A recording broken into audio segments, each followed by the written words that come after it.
देख रहे हैं कैपिटल न्यूज। मैं हूं Praful Giri. Medininagar bypass road housing colony के समीप स्थित मेन रोड पर एक जमीन को लेकर उठा ताजा विवाद एक बार फिर ये सवाल खड़ा कर रहा है कि संपत्ति से जुड़े मामलों में कानूनी प्रक्रिया की अनदेखी आखिर क्यों की जाती है।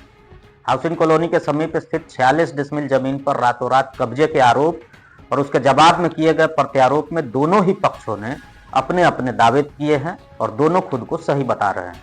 एक और अवधेश पांडे का कहना है कि खाता संख्या 51 और प्लॉट संख्या 1362 की जमीन, जहां वर्षों से गैरेज संचालित था और कई दुकान किराएदारों को उन्होंने दिया था, वहां देर रात विशाल शुक्ला अपने साथियों के साथ पहुंचे। वहां लगे सीसीटीवी कैमरे, डीवीआर और बिजली मीटर का कनेक्शन हटाया और संपत्ति पर अपना नाम लिख दिया। पुलिस को दिए गए आवेदन के मुताबिक जब उनके पुत्र डॉक्टर नीतीश पांडे इसका विरोध किए तो हथियार दिखाकर उन्हें वहां से भगा दिया गया। अवधेश पांडे के अनुसार सीधे शब्दों में कहें तो रात के सन्नाटे में गैरेज पर ताला नहीं, पूरा दावा बदला गया, या कहें उसे हथिया लिया गया। दूसरी ओर विशाल शुक्ला इन आरोपों को सिरे से खारिज करते हुए रात की कहानी को कोरी कल्पना बता रहे हैं। उनका दावा है कि जमीन को लेकर 5 साल पहले ही विवाद हुआ था। पावर ऑफ अटॉर्नी भी वो किसी अन्य को दे चुके थे और जमीन से जुड़े सभी वैध दस्तावेज उनके पास मौजूद हैं।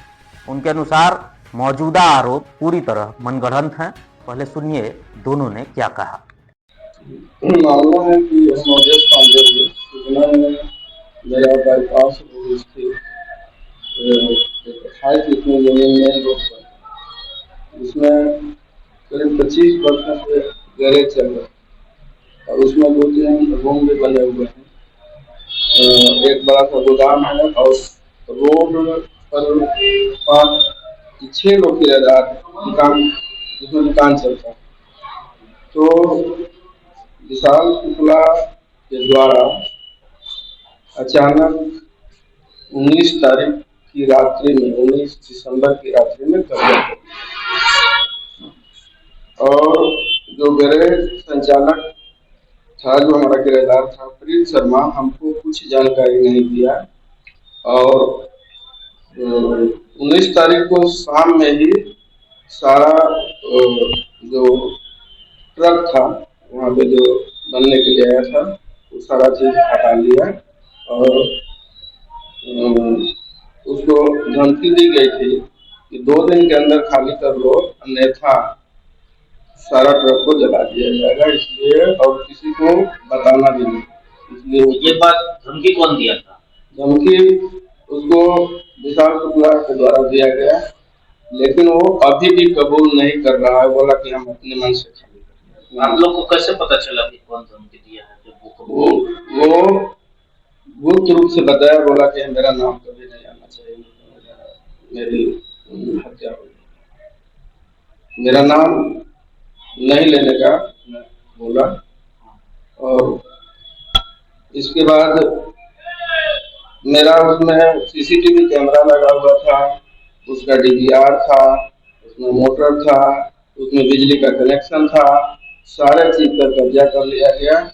अब ऐसी स्थिति है कि मैं अपने गैरेज में घुसने की स्थिति में नहीं हूँ और उसी 20 तारीख से ही दोपहर में, सुबह में हम लोग गए तो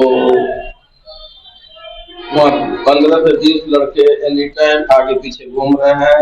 दुकान में हम लोग अमन पांडे, जो मेरा छोटा लड़का है, उसके नाम का एक ये लगा हुआ था लोहा का वेल्डेड, अमन पांडे AMANPANDY करके, उसको भी काट लिया गया। अपना एक दुकान का दुकान पर बोर्ड लगा दिया और ये जमीन विशाल शुक्ला का जो वहाँ पे स्थित दुकान है।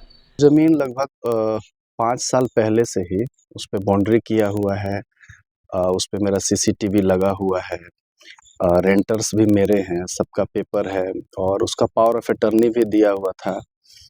और इसको लेके 4 साल पहले एक बार विवाद उस प्लॉट पे जब हम बाउंड्री कर रहे थे तो हुआ था और उसको लेके उस समय के जो तत्कालीन पुलिस अधीक्षक थे विजय शंकर सर, उन्होंने 145 और 146 के जो है एसडीओ सर के पास केस दर्ज कराया था।